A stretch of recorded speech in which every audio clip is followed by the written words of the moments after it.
finally talking about my favorite childhood movie. Previously on Unnamed Spooky Show, I talked about two movies I watched when I was a kid, The Little Ghost and Phantom Town. I both watched them when I was like little, I would say like third grade maybe. And the movie that I'm talking about today is no exception, because today we're talking about Alvin and the Chipmunks meets the Wolfman. There, this Halloween. It's out there! Those three mischief makers are back in an all-new full-length feature. How do you do? What's up with you? Little brother, Mr. Hyde.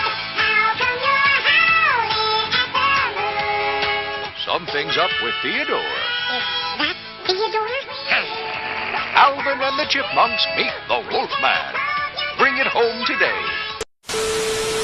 Now, Alvin and the Chipmunks meets the Wolfman came out in 2000s, and it's an animated comedy horror musical film produced by Bagdasarian Productions and Universal Cartoon Studios, and of course is based on the characters from Alvin and the Chipmunks. It's also the second Alvin and the Chipmunks direct-to-video film, following the first one, Alvin and the Chipmunks meets Frankenstein, which I'm not talking about because I never watched it when I was a kid, so it's not going to get a video. It's also the third of three Universal Cartoon Studios productions to be animated overseas by Tama Productions in Tokyo, Japan, and also introduces the voices of Maurice LaMarche and Miriam Flynn, which Maurice is, he's been in a lot of cartoons. Let me see if I can name one.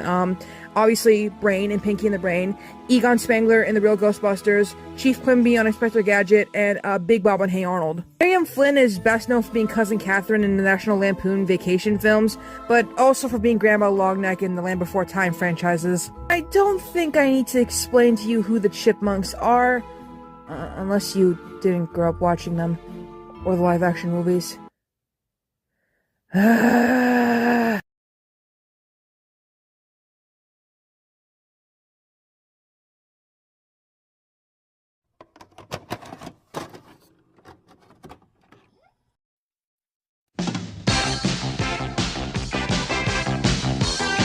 Alvin and the Chipmunks, originally known as Dave Seville and the Chipmunks, and billed for the first 2 decades as the Chipmunks, are an animated American virtual band and media franchise first created by Ross Bagdasarian for Novelty Records in 1958. The group consists of three singing animated anthropomorphic chipmunk brothers named Alvin, Simon, and Theodore, and the characters have since featured in several TV series and films, as well as other media. I don't need to get into the entire, history of Alvin and the Chipmunks, but there's also another girl group. Yeah, there's a girl group called the Chipettes, and they're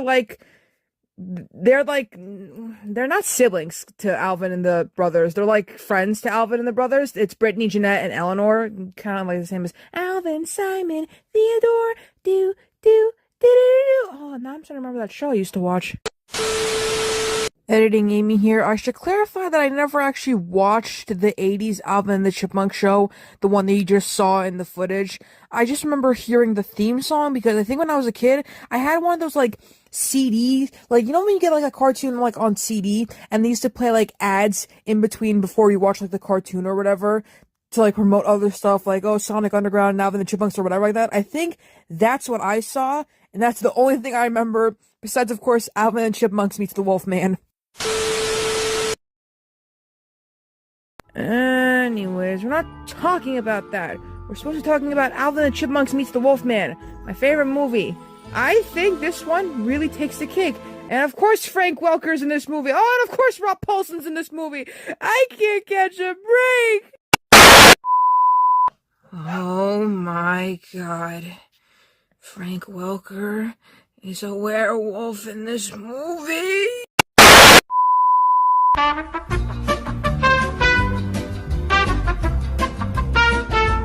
I keep forgetting that Ross Bagdasarian Jr. is the voice of Alvin and Simon and Dave. Ross Bagdasarian Jr. is, of course, the son of Ross Bagdasarian, who's the one who created the Chipmunks. 怎么呢?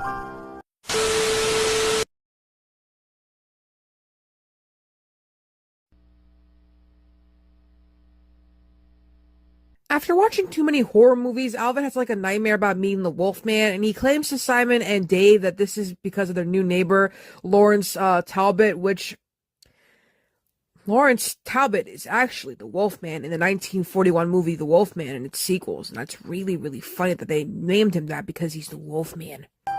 这么一know. Anyways, basically the beginning of this, it kind of reminds me of that Fred movie, Night of Living Fred, where he claims that his music teacher is a vampire, which... The babysitter's a vampire. She's looking at me like I'm dinner tonight. Stay away from my neck. The babysitter's a vampire. Gonna need a wooden stake and a garlic milkshake to keep me alive. Oh, great. My mom left me alone with a vampire. A blood-sucking freak. Mom!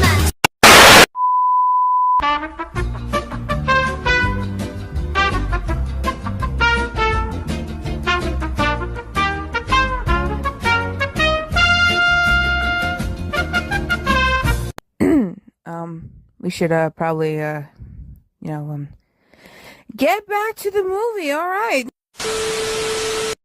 so when Alvin causes an experimental accident in the school auditorium, and when Dave gets a call from Miss Miller, who, by the way, Miss Miller is Beatrice Miller. She's the adopted mother of the Chipettes, like how Dave is the adopted dad of the Chipmunks. Anyways, Mrs. Miller calls Dave about the Chipettes being frightened by a mysterious presence while walking home with the Chipmunks one night. So, because of both of those things, Dave and the Principal Milliken, decide that Alvin should be put out of his role as Mr. Hyde in their school play for Dr. Jekyll and Mr. Hyde. Oh, no. Soon you will die and my silence will hide you. You cannot choose but to lose control. You can't control me, I live deep inside you. Each day you feel me devour your soul. I don't need you to survive as you need me. I'll become whole as you dance with death. And I'll rejoice as you breathe your final breath. Live inside you forever. No, Satan himself by my side. No, and I know that now and forever they'll never be able to separate Jekyll from Hyde.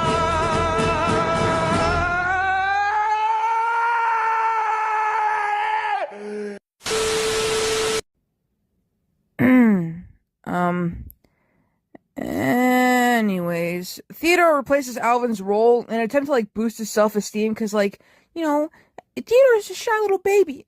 Alright? I love my boy Theodore, right? My boy, he done nothing wrong in this whole movie. Okay, he didn't deserve what happens to him. Or Alvin does, though. This is all Alvin's fault. Because it's Alvin, but whatever. Alvin is given the role of the butler instead, and Dave confiscates all of Alvin's monsters, collection. But that doesn't stop Alvin, because Alvin and Simon begin searching for proof that, Mr. Talbot is a werewolf. And because of that, Theodore is bitten by what he believes to be a large dog on his way home, after meeting with his crush Eleanor, because, yeah, the Chipettes and the Chipmunks like each other, so Eleanor's with Theodore, and, yada yada yada. So the next day at rehearsal, Theodore gives a really terrifying performance as Mr. Hyde to great applause, and soon he begins transforming into a werewolf by night, but behaves more like a harmless puppy. But by day, he develops a rude and sarcastic personality. Alvin and Simon then realize that Theodore's been cursed with lycanthropy, which is basically werewolfism, so they have to search for a way to cure him and save the play without Dave finding out, because, look, Dave's been through a lot, especially in live-action movies. I think he found out that his adopted chipmunk son turned to a werewolf. I don't even know, man. However, since they can't really find any solutions because, one, they're just kids, and two, I don't think Simon could, come up with shit to fix this, they decide to take advice from, an eccentric psychic named Madame Raya, who predicts that Theodore will become a savage werewolf by the next full moon. She suggests knocking him out unconscious with a silver weapon, and then Alvin, for some reason, later breaks into Talbot's home and steals his cane because it's topped with a silver wolf head, which... Well, we do know that Talbot is a werewolf, but you know what? I wonder about this, but you know what? I actually don't care. Theodore splits the cane in two after Alvin knocks him on the head with it, but he's of course not cured. However, as he runs away with the cane, he knocks it into Dave, and then Dave tries to apologize to Talbot because, well, Dave's a fucking moron. But during the conversation, Talbot mentions that his cane's head was made from the silver bullets that killed his grandfather. And then Dave finally believes Alvin because Talbot turns into a werewolf and he tries to warn everyone but gets knocked unconscious after running into a pole because, haha, slapstick. Talbot then makes his way inside and chases after Alvin, and during the play, Theodore transforms again, now fully like a dangerous werewolf, and pursues Eleanor in a really, really heart-wrenching scene that kind of reminds me of Evil Dead? Look, I'm gonna play you 2 clips right now. Alright, 2 clips. The first clip I'm gonna play you is the really sad scene. But the second clip I'm gonna play you is the scene in Evil Dead when Ash is possessed and then he's not possessed because he sees Linda's necklace. Because this shit is like the same thing. Don't you know me?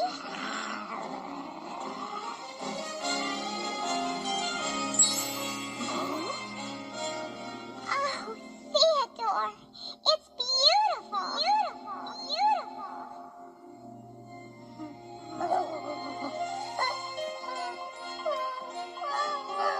Theodore, wait. I can help you.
Alright, let me speed this up. So, like, basically the chipmunks find out that Mr. Talbot is aware of that bit Theodore, so they fight until Theodore bites him and then reverts to his normal form. And Simon explains to everyone how the bite cured them by causing the effect to reverse on them both, which I guess that makes sense. And Alvin then runs up to the stage and joins in the applause from the crowd, who believes that the entire thing that just happened was just an act, you know? Entire incident? Just an act. And at the rap party, Talbot thanks Theodore for releasing him from his family curse and announces that he will become the new principal while she takes on a less stressful job riding on rickety bridges in South America, which I don't blame her, because if I had to be the principal for the school that these chipmunks go to, I put in my 2 weeks notice immediately. And that's the whole video. Now, of course, I can never find peace, so there will be some breaking news videos to make, and then also a reaction video to make, because we're getting another movie from the TMNT, Mutant Mayhem era of, you know, Teenage Mutant Ninja Turtles, but it's like a short film. It's still gonna be great, though, and Donnie hit puberty, and everyone's freaking out over that, and I'm like, they're teenagers. Puberty happens. Anyways, I hope you guys enjoyed this video, though, and of course the next Halloween video is going to be Twitch's 2 Electric Boogaloo. I should end this video now.